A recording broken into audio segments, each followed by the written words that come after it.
Hey guys, welcome back to my channel. Today I'm going to be going over all the books I read in February and possibly my TBR for March, but I'm not really sure what I want to read in March, so I don't know yet. But so I only read 7 books this month. Here's a stack. So I'm just going to go over in order, give you my rating and my opinion and everything like that. This is the first book I read in February. It's The Final Offer by Lauren Asher. It's the third and final book in the Dreamland Billionaire series. This one follows the third brother, Cal. I talked about the first 2 books in this series in a different video I filmed, which is my favorite romance books, but that will probably be posted after this video, so I'm not going to go into too much explanation about what the series is, but basically it revolves around these 3 brothers, and their family owns a company, basically kind of like Disneyland, and their grandfather that owned the company, he passed away, and is in his inheritance he left for them. They have to complete certain things in order to get their inheritance. So this book follows Cal. He's kind of like the black sheep of the family, I would say. He's not really a business type of person, and also in the first 2 books, like the other brothers, they are involved in the company a lot,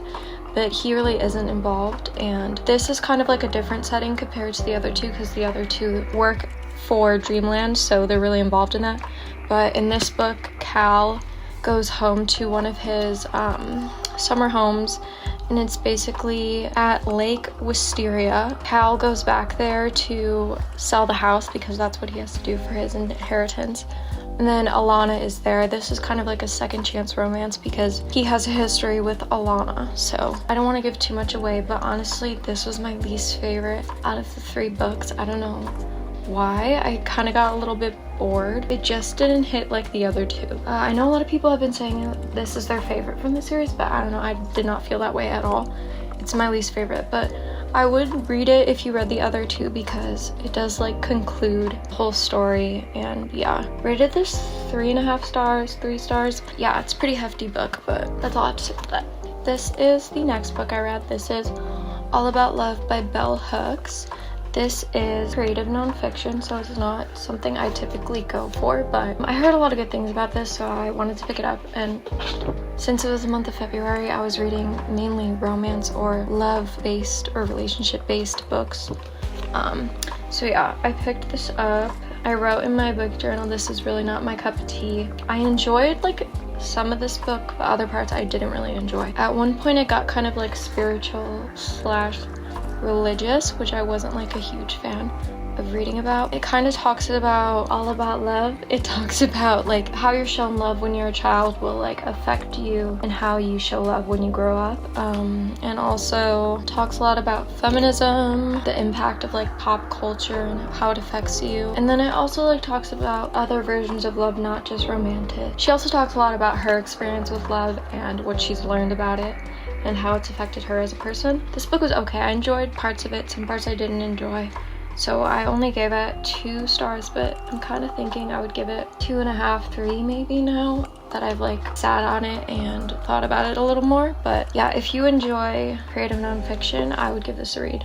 That's just not really my cup of tea, so I'm glad I gave it a chance, but yeah. The next book I read was 7 Days in June by Tia Williams. I think this is the highest rating I gave out of all the books I read in February. I gave this book 4 stars. This is fiction, romance, and follows Eva and Shane. So they actually have a history. They met in, I believe it was high school. They only got to know each other for 7 days in June. Basically, they both become authors and they build their career. They're both fiction writers, authors, and they know of each other, obviously because they're in the same field, but they haven't seen each other since some stuff went down. I would read the trigger warnings before you go into this book. This is a single parent trope as well. Eva has a daughter. I don't know how I feel about a single parent trope, but I thought this was done really well. They end up running into each other at a literary event. It's kind of like a second chance, so yeah. I really enjoyed this book. I thought it was really well written. And you also get to know a lot about Eva and Shane's past. They were really well-developed characters, and I really love this story, so I highly recommend this. Then I read this book, The Course of Love. This is a romance fiction, but this isn't really like anything I've ever read before. Basically, it is a fiction. It's about this couple, but the author gives like commentary or like his opinion while he's writing the fiction. Basically, it follows this couple from when they met and then they get married, have children, etc. And basically how their love evolves, the struggles they go through as a couple. And yeah, and the author, there's like italicized parts in this book where the author will kind of give his opinion on what's happening in the story and his opinion on relationships and love and everything like that. I thought this was really interesting, and it did keep me entertained, and you really get to know the couple and their habits and their struggles and how they deal. Okay, so I did enjoy this, but there's some parts of the author's commentary I didn't really agree with. But yeah, I did think it was well written, and it's not really like anything I've read before. I gave this 3 stars. It was pretty average. It was decent. It was okay. I would recommend this, but I don't think it's everyone's cup of tea. Like if you like lighthearted romances, like quick, easy, fun reads, this isn't really like that. There's like a lot of struggles they face in this book, so yeah. I lied about that one book being my highest rating. This was actually my highest rating, and this was a reread. Daisy Jones and the Six by Taylor Jenkins Reid was the next book I read. This is a reread for me. I read this in, I want to say, early 2021. I'm not going to explain too much, but this is about Daisy and a band called The Six, and it kind of follows their career. It's really interesting. It's written in like an interview style. This book is super popular, so I don't want to like be super repetitive about explaining it, but I just really love this book. I love the characters. I love the way it's written. It's so neat, so unique. You really get to like know all the characters and their personality because of the way it's written. So obviously the show is coming out for this book on March 3rd, which is tomorrow. So that's why I wanted to reread it. I wanted it to be fresh in my mind, and yeah, I gave this originally 5 stars when I read it, and I still rated it 5 stars because it's just so good. It definitely, rereading it, it definitely wasn't the feeling I had when I first read it. I didn't have again because I kind of knew a lot of the stuff that was going to happen, but the first time I read this, I loved it so much, and I still really do love it. If you are like just getting into reading and don't know what to pick up, I would recommend this book because it's super entertaining, easy to read, and yeah, I love Taylor Jenkins Reid. Only 2 more books. The first book I read was Twisted Love from the Twisted series. I really didn't like this book. I know this series is kind of talked about a lot, and a lot of people like it. So this series has 4 books in it, and they're all standalones, but all the characters in this world are included in all 4 books, but each book follows a different relationship within like the friend group and everything. So this is the first one in the series. It follows Alex and Ava. It's brother's best friend trope. I don't know. I didn't like this because the writing was kind of cringe. It kind of reminded me of fan fiction. I really did not like the male character in this, Alex. He was super like controlling and just, ew, I got the ick. Like, I truly did. I'm surprised I read this in 2 days because I think I read it so quickly because I just wanted it to be over. I have the second one as well, and I did read the second one after this, but yeah, I did not like this at all. I was like, I might as well read the second one because I already have it. I only gave this 2 stars. I was not a fan of it. If you like brother's best friend trope, I guess I'd recommend it, but like, I don't know, it was kind of... Okay, so Ava and Alex both have like a lot of trauma, and you get to know a lot about their backstory individually, and had a lot of like family struggles and stuff like that. So that is a big part of the story. But yeah, so I thought like that aspect of it was kind of entertaining, but I just couldn't get past like their romance. It wasn't good. It was cringe. I'm sorry. I know a lot of people like that. I know some of the books are liked more than others, which I'm not sure which ones, but yeah, sorry if you like that book. It was just not it wasn't for me. Then the last book I read is the second book in the series. I thought about not reading this, but like, I'm not about to not read something I paid for. Actually, I got this as a gift, so yeah, I was like, might as well just read it. So this is the second book. This follows Bridget, which is, she's friends with Ava. She's like one of her closest friends. So it follows Bridget, and this one was more interesting than that one because Bridget is actually a princess. Her family, she's from a royal family, and she's a princess. She's actually trying to live like a normal life.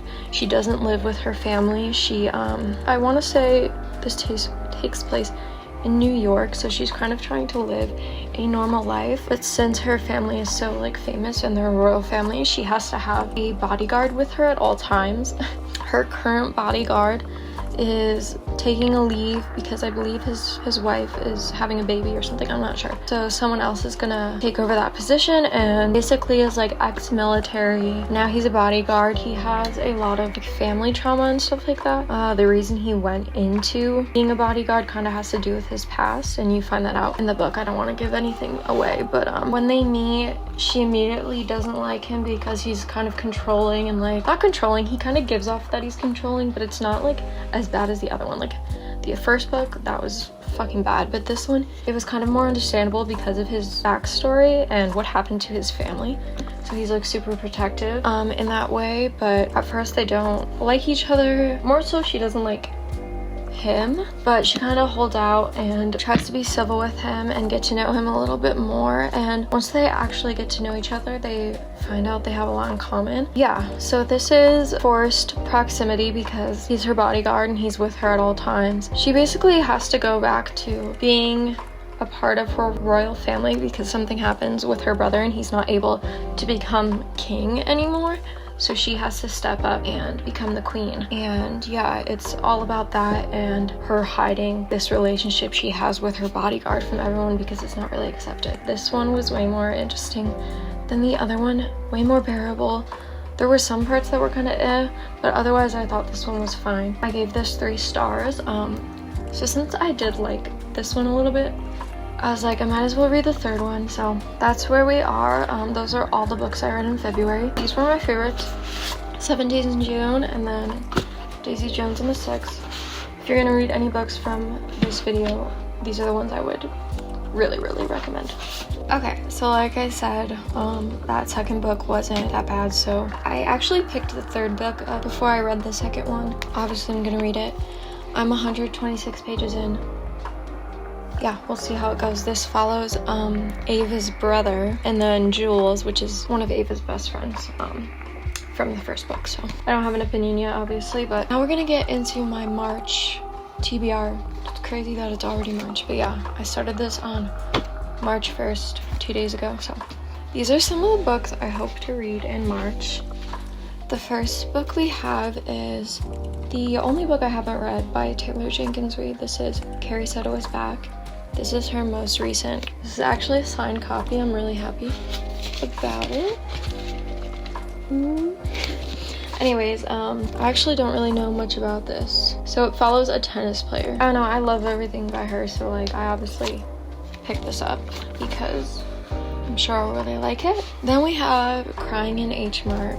I've had this for a long time. I actually got this for a Christmas gift, I want to say 2 Christmases ago. This is fiction, and this follows Michelle, and it's basically about her life. I think it's kind of like a coming of age story. She talks about growing up as an Asian American. She's a musician. Her mother has cancer, so yeah.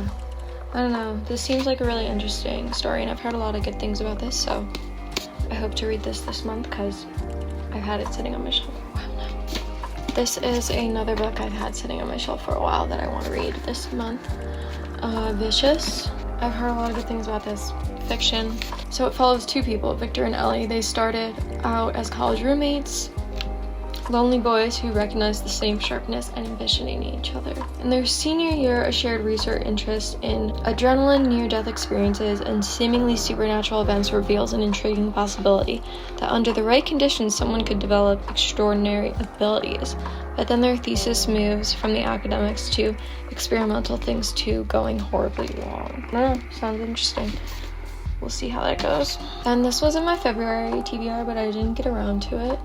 My Policeman, the movie Harry Styles starred in. Yeah, I'm not gonna say much about this because I talked about it in my last video, but yeah, hopefully I'll read this that month, or this month. Then we have Mary Jane. I really want to read this. It follows Mary Jane in the 1970s. She's 14. I think this is like coming of age. We'll see how that goes. The last book I hope to read this month is Lotus by Jennifer Hartman. My boyfriend's dad actually got me this book. He knows her, Jennifer Hartman. So yeah, this is a romance. I've actually heard a couple people that I follow on YouTube talk about this and they really enjoyed it. So yeah, I'm excited to read this. I think that is it. So yeah, those are all the books I read in February and then all the books I hope to read in March. Let me know what you read in February or what your favorite book was that you read recently. I'd want to know. And yeah, thank you guys so much for watching. My next video is going to be my favorite romance books. It's already filmed, but keep an eye out for that. But yeah, thank you guys for watching and sticking with me.